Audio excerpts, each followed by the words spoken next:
the giant falls, spotlights suddenly illuminate the leaf litter.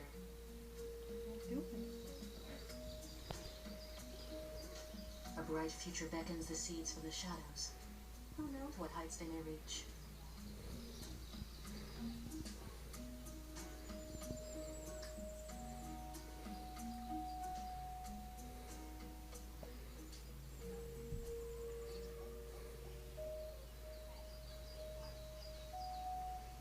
The fox doesn't live on light, but he needs energy.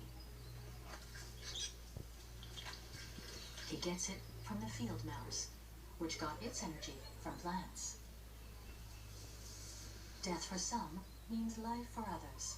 The field mouse provides food for the fox. Fungi and insects feed on the dead tree.